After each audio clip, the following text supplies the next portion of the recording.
Okay, this is the fitting instructions for the new MOB1 Rescue Me from Ocean Signal into the Wintec AIS jacket. For the fitting, we will need obviously one jacket, one of the MOB1s. We'll need 2 ID cards that we'll go through when I put them in. We need a fitting strap, which has got the elastic loop on it, and the new fitting clips for this particular commercial fitting. Okay, what we need to do first off is open the jacket up, and that's done normally from the burst point. Just run your fingers round, open it up ahead of yourself, just peel back at the burst points, open that up, open that up. Then we need to return the runner right the way around back to the start point as normal, just any normal zip. Put the zip together again and just start it off, so that's ready for when we're finished. Okay, the MOB1, that comes in a box with its instruction booklet, the beacon itself and the multiple fitting kit. Wait for a minute. So once we've got this opened, you've got the serial number on the end of the box, and it's got the MSSI number also there. So if we take a note of the serial number, the MSSI number, and obviously the jacket serial number that it's fitted into, you'll find those again on the back of the beacon. Right, so we need to fit the cord, or the activation cord, which if you empty this out, you'll find in here there is a tape fastening that we're not going to use for this one. There's the oral clip, which we're not going to use for our commercial fitting. There is the reset switch or handle that goes back in here to put the aerial back into place. Also the programming lug. Programming lug is when you want to program a vessel's AIS number into, an MSSI number into the beacon. You just pull that back there, and we'll go through that again, but you'll find that on the net by fitting that in there. So that's what that's for. Okay, for our purposes today, all we need is the cord. Take this cord, we're going to need to attach this to the release clip. The release clip is held in place at the moment with the arming trigger.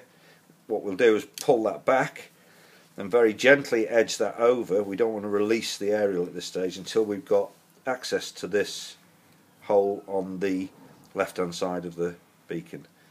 We're then going to pop the cord through here. Sometimes it's a little bit hard because they're a bit fat on the end where they've been melted, but it will go through with a bit of perseverance. If not, making sure you keep any heat away from the life jacket, just reheat it and just mould it slightly smaller. That should pop through there now.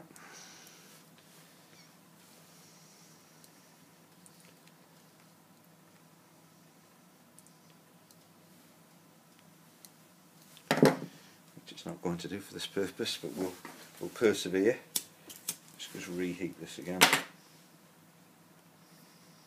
That's better, let's got that now. Okay, so now we've created a bit of a spike that will go through here.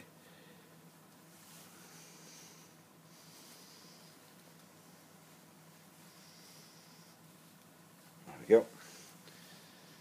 That's through there. Be careful not to pull that clip out at this stage. We need to create a bowline in this now. So a fairly small one because we don't want an extended big loop.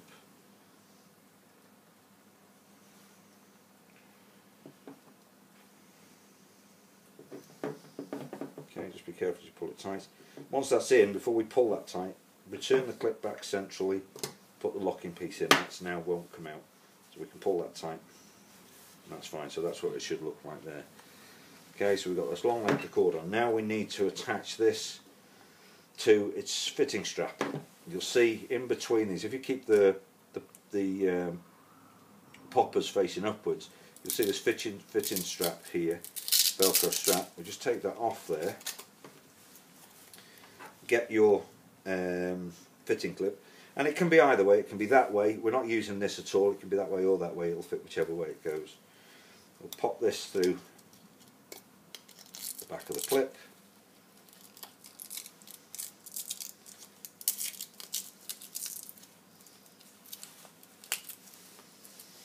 So that's it through there. Place that back between the poppers and wrap the Velcro. Give it a good push down so it stays nice and safe on there. So that's now attached on there. We then get the beacon and slide it into the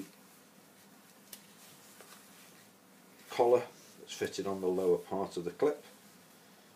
Line this clip with the slots, the upper part of the slot there. Push that together and clip it in. That's firmly clipped in there now. So we've got this bottom part retained onto that loop with the elastic collar, and we've got the upper loop. Now if we look at the life jacket, you'll see there are two fitting places on here. This pouch is to take the C. Marshall V100. This is to take the McMurdo S20. We're going to use a combination of both these, but we're going to have to remove this first. So if you just get the Velcro at the back of this, just open it up.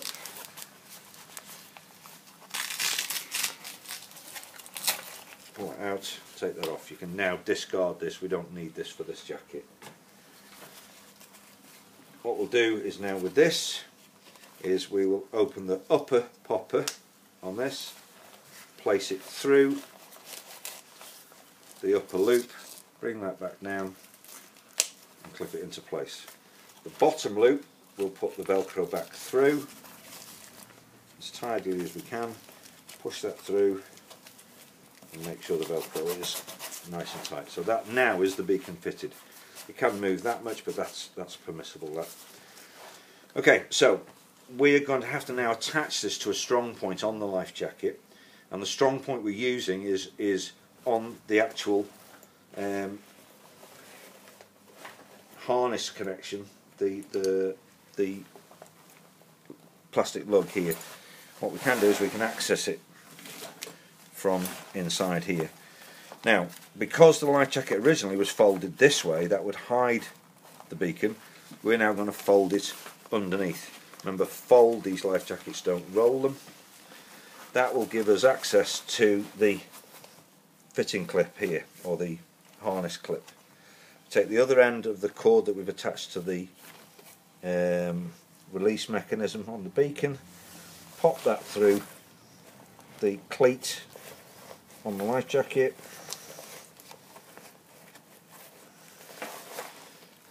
and if you can find it, there we go, pull it through. We'll just make sure that's nice and clear now. Okay, we'll refold that nice and tidy there. We're going to pull this clip, this cord now down, so this sits tidily with that tight but not pulling too much. We then need to put a knot in this to hold it in place, and that's just a normal 2-hitch knot that will pull down into there. That's one hitch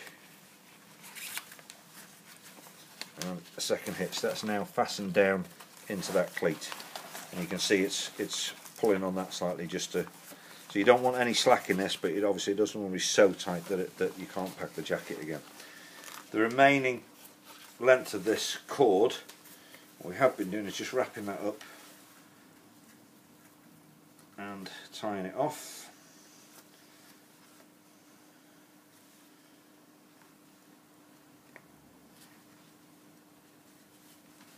There we go, and just tuck that under here. Okay, so we've got the beacon fitted. The next thing before we fasten this up is we're going to have to install the two cards. We've got the inspection card that gives us the life jacket inspection and the fact there's a beacon fitted. This will go in the left hand stole and just slips into the pouch at the back here.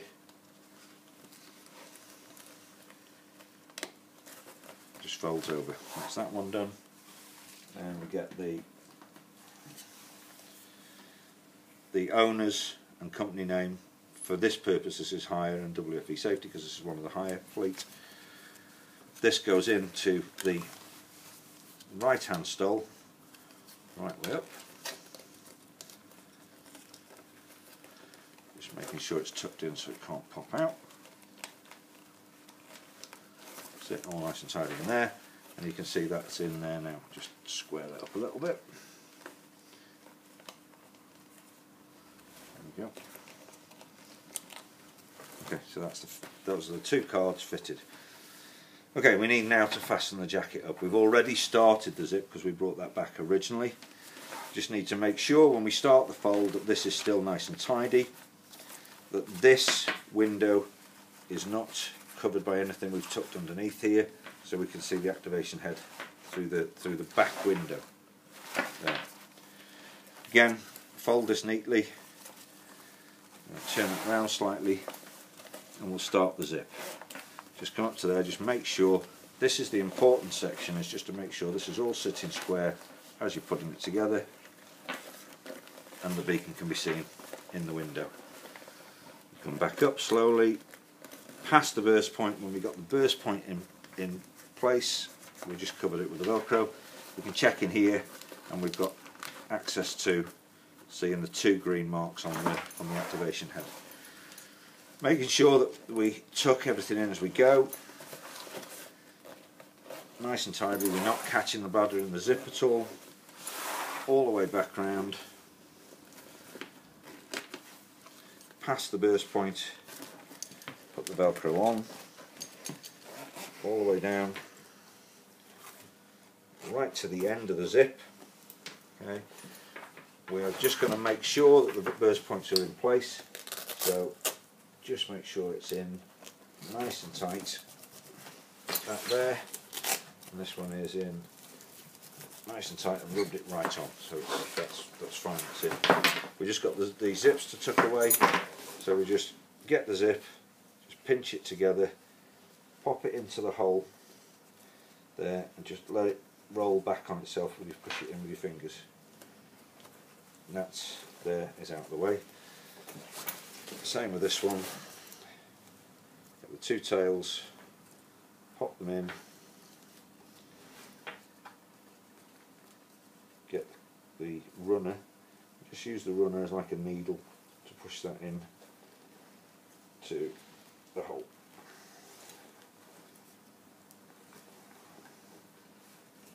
You'll find some of these are quite tight. It depends on the stitching, but if you just make sure that the hole is nice and open, get those two tails in first,